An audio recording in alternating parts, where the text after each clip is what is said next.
भगवान बाबा हनुमान जी को प्रणाम। महान त्यागी बाबा जुमदेव जी को प्रणाम। परमात्मा एक। मी बाबाची सेविका ज्योती जगने तुमच्या समोर प्रचार प्रसारच्या माध्यमातून अनुभव सांगते जी। मी बाबांची सेविका मंदा भोंडेकर. सर्वांना माझ्या आदरपूर्वक नमस्कार. बघा सेवकांनो, आपल्या महान त्यागी बाबा जुमदेवजींनी जी 4 तत्व 3 शब्द 5 नियमांची 12 कडी दिलेली आहे, त्यांचं आपल्याला तंतोतंत पालन करायला हवं। बघा सेवकांनो, मी तुम्हाला एक अनुभव सांगत आहे। मोरतलाव गाव ह्या गावचं एक अनुभव आहे जी। रत्नाबाई रामलालजी चौधरी बाबाच्या सेविका होत्या आणि शाळेमध्ये शिक्षिका पण होते। त्यांना एक 6 वर्षाचा बाळ होता राहुल नावाचा आणि त्यांचं एक छोटंसं परिवार सुखाने जीवन जगायचं। परमात्मा एक मार्गामध्ये होते आणि ते एकच नियमाला जपायचे। ते नियम कोणते जी? राग आणणे बंद करणे। कारण तुमच्या आमच्यामध्ये हा नियम आपल्याला जपायला हवं, कारण हा खूप वैरी असतो। बघा, रत्नाबाई रामलालजी चौधरी ह्या शनिवारचा दिवस होता आणि शाळेमध्ये गेले। सकाळची शाळा होती। शाळेतून आले आणि आपल्या पतीला काय म्हणतात, रामलाल भाऊला, की माझं 3 महिन्याचं पेमेंट जे थांबलेलं आहे जी, तो पेमेंट आणायला मला साले कसा दरे कसा ह्या गावी जायला हवं। मला जायचं आहे तिथे। तुम्ही राहुलचे पप्पा तुम्ही राहुलला पाहाल का जी? पण आधीचे बाळ तुम्हाला माहिती आहे जी, खूप हट्ट लावायचे की मी येणार तर येणार। तसंच हा राहुल बाळ दरवाज्यातून ऐकतो आईची गोष्ट आणि आईला काय म्हणतो, आई मी तुझ्यासोबत येणार ग, आई मी तुझ्यासोबत येणार माय। असं तो हट्ट पकडतो राहुल बाळ। रत्नाबाई काय म्हणते बाळाला, राहुल तू मला एकच आहे रे, तू मला 2 राहिले असते तर मी एका गालावर 1 आणि दुसऱ्या गालावर 1 दिले असते। सेविकिनी ताईनी काय म्हटलं बघा सेवकांनो, रत्नाबाईनी आपल्या मुलाला म्हटलं की माझे 2 मुलं राहिले असते तर 2 गालावर 2 दिले असते। पण खूप हट्ट करत होता राहुल बाळ। मग कसं काय केलं, स्कूटीवर बसल्या रत्नाबाई आणि राहुलला मागे घेतले आणि बाबांना विनंती करतात की बाबा मी तर घरून जात आहे दरे कसा साले कसाला पेमेंट आणायला, पण माझ्यासोबत तुमची जागृत शक्ती राहिल्या पाहिजे। मी जाणार आणि चांगली घरी परत येणार। चांगली घरापर्यंत आल्या पाहिजे। तुमची जागृत शक्ती आमच्या सोबत राहिल्या पाहिजे।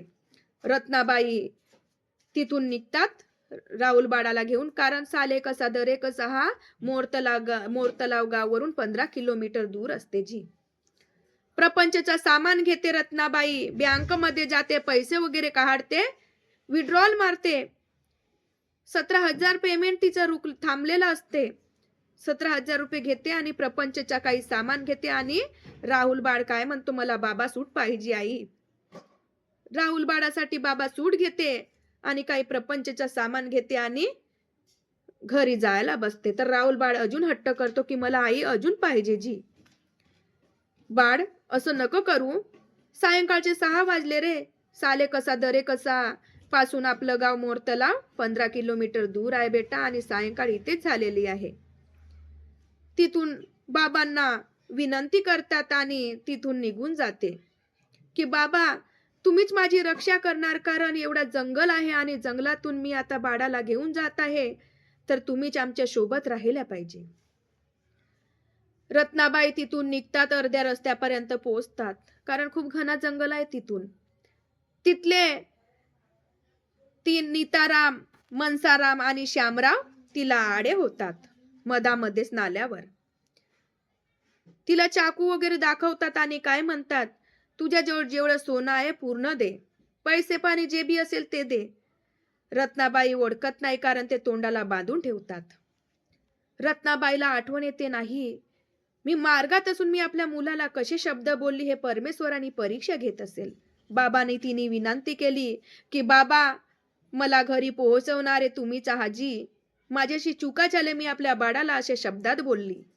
रत्नाबाईंनी तसं म्हटलं, अजी मारा नको जी, माझ्या मुलाला ना मला जी, तुम्हाला जेवढे पैसे घ्यायचंय पूर्ण नेऊन घ्या, पण माझ्या बाळाला ना मला मारा नको तुम्ही। रत्नाबाईंनी त्यांना चोरांना म्हटलं. जसे तिच्या पैशाजवळ आले 17,000 रुपये जे पैसे होते तिच्या पर्समध्ये, त्या पर्स जवळ जसे हात नाही पोहोचत तसेच श्यामरावला 10 फुटावर फेकतो, मनसारामला 12 फुटावर आणि नीतारामला 15 फुटावर. पहा बाबाची जागृत शक्ती. त्यांना असं भगवंता दचडतो. आणि त्याच्यानंतर एक आंधळा होतो, एक बहिरा होतो आणि एक मुका होतो. आता घरी गेले ते पण. रत्नाबाई पण घरी गेल्या. घरी गेल्या आणि विचार केलं की हे रत्नाबाई एवढी जादूखुरणी, हे कशी जादू करत असेल, हिच्याजवळ काय असं असेल जे आम्हाला बिन हात लावल्याने आम्ही पटका खाल्ले. तिच्या घरी जातात तिघे पण. ए रत्नाबाई कुठे गेली म्हणून आवाज देतात आणि काय म्हणते रत्नाबाई, काय झालं जी, कशाला ओरडता तुम्ही? तुम्ही कोणचं जादू केली ग रत्ना, जो मी आंधळा झालो, मी बहिरा झालो आणि मी मुका झालो, असे म्हटलं त्यांनी. थांबा जी, कसे कसे तुम्ही असे आंधळे बहिरे झाले तर मला तर काही कळलं नाही. काल तुला जे चोर आडे झाले होते ते आम्हीच आहो, रत्नाबाईला असं म्हटलं. बघा त्याच्यानंतर काय झालं. रत्नाबाईंनी तीरथ बनवून दिलं. तीरथ पेलं. जसं तीरथ घेत नाही तीरथ पेलं आणि बघा जो मुका झालेला होता त्याची आवाज आली, जो आंधळा झालेला होता त्याचे डोळे आले, जो बहिरा झालेला होता त्याला ऐकू आला. एका तीर्थामध्ये बाबाची परमेश्वराची कृपा बघा, एका तीर्थामध्ये तिघांना आराम झालं आणि ज्या घरी जायला बसल्या आणि वाटेत काय गोष्ट करतात. ए रत्नकला, तुम्ही तर आमच्या सोबत एवढं केली, पण तुझा सूड घेणार आम्ही. त्यांनी निश्चय केला तिघांनी पण. त्याच्यानंतर घरी गेले. दुसऱ्या दिवशी शिक्षिका होत्या तर ते शाळेत शिकवायला गेले आणि मुलगा अंगणवाडीत गेला, राहुल नावाचा. अंगणवाडीत गेला. अंगणवाडीत ते तिघे पण गेले आणि त्याला जलेबी पेढे देऊन जंगलापर्यंत नेला जी. आणि जंगलामध्ये बघा असा घनघोर जंगल होतं, कुणी जाऊ नाही शकत होते. त्या जंगलामध्ये त्या राहुल बाळाला, 6 वर्षाच्या बाळाला एका झाडाला बांधले. आई आई करत खूप रडत होता. एकाजवळ कोयका होता, एकाजवळ कुडाने, एकाजवळ चाकू होता. त्यांनी विचार केला, अरे याची आई तर एवढी आहे जादूखुरणी, तर याचा बाळ किती तीनपट असेल.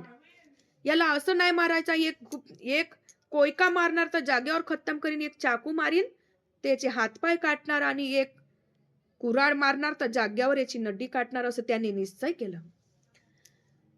त्याच्या गालावर जेवढे थापड मारले तिघांनी पण त्याला काही बाबांनी लागू दिलं नाही. बघा जसे त्याच्यावर उचलायला जात नाही तसेच बाबांनी त्यांचेच हातपाय काटून टाकले. पळाले ते घरी. बाबांनी त्यांच्यावरच केलं. घरी गेले परत आणि रात्रचा घनघोर 10 वाजून गेले आणि अंधार होऊन गेला. तिथं लाईट नाही, काही नाही. आई आई करता करता भगवान बाबा हनुमानजी त्याच्या मुखातून निघले आणि जसे भगवान बाबा हनुमानजी म्हणत नाही तसंच एक कुत्र्याच्या लहानशा रूपामध्ये भगवान बाबा हनुमानजी आले. लहानशा कुत्र्याच्या रूपामध्ये भगवान बाबा हनुमानजी त्याच्या समोर आले. त्याला लागली होती खूप तहान, जी पाणी पाणी करत होता. राहुल बाळ त्याच्या पायाला जसं चाटायला बसलं कुत्रा, त्याची तहान जोपर्यंत तोंड त्याचं वारलेलं होतं त्याची तहान जात नाही तोपर्यंत त्याच्या पायाला चाटायला बसलं. कुत्रा मोठ्या पण रूपात येऊ शकत होतं, कारण भगवान बाबा हनुमानजी त्या रूपामध्ये आलेले होते. मग कसं काय करायचं. त्याच्यानंतर त्यांनी उजेड नव्हता तर त्या कुत्र्याच्या रूपात बाबा आले होते. त्यांनी आपल्या डोळ्याची रोशनी तिथेच निर्माण केली. त्यांच्या डोळ्याला तिथेच रोशनी आली, एकदम लाईट सारखे त्यांचे डोळे चमकायला बसले कुत्र्याचे. त्याला सोडले आणि त्याच्या घरापर्यंत न्यायला जंगलातून समोर समोर कुत्रा आणि मागे मागे तो बाळ जायचा. रातचे 1 वाजेच्या सुमारास तो आपल्या घराच्या दरवाजामध्ये पोहोचला. आई इकडे तिकडे पाहत होती, बाळ दिसला नाही आणि आई रडत होती. जेवण वगैरे काही केलेले नव्हते रत्नाबाईंनी, की काय झालं. पण परमेश्वराजवळ तिने शब्द मांडले होते आणि त्या शब्दामुळे कुत्र्याच्या रूपामध्ये त्या परमेश्वराने त्यांचा बाळ त्यांच्या घरापर्यंत नेले जी. आणि त्या दरवाजामध्ये दरवाजा खटकते. आई आई म्हणते. आई जशी दरवाजा खोलते, माझा बाळ कुठे गेला होता म्हणून गळ्यात पकडते आणि खूप रडते. पण पहा त्यांच्या मनामध्ये माझी आई पण भेवेल म्हणून राहुल बाळ आईला सांगत नाही आणि मी फ्रेंडच्या इथं होतो म्हणून राहुल बाळ आपल्या आईला सांगतो, कारण त्यांच्या घरी एकता निर्माण होती, राग आणणे बंद होता आणि खूप प्रेमाने राहत होते. कारण त्याला पण समजत होतं, की माझी आई घाबरेल माझ्यावर एवढी आपत्ती आली तर.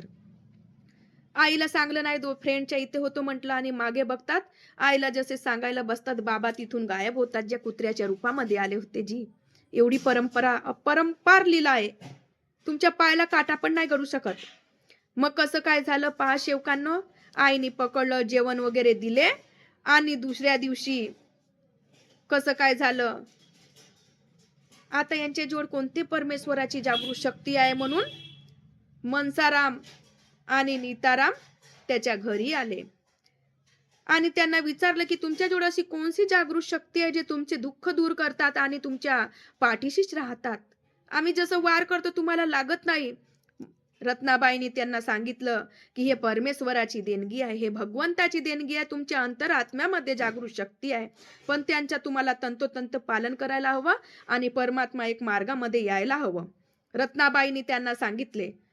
दोघं जण मार्गात आले आणि जे मार्गात नाही आला एक, ते भगवंतामध्ये विलीन झाले जी आणि आज सुखाचं जीवन जगत आहेत. बघा सेवकांनो, हे परमेश्वराची देणगी आहे, हे परमेश्वराची जागृत शक्ती आहे. मी बाबाची सेविका ज्योती जगने सर्वांना नमस्कार करते. नमस्कार. नमस्कार जी.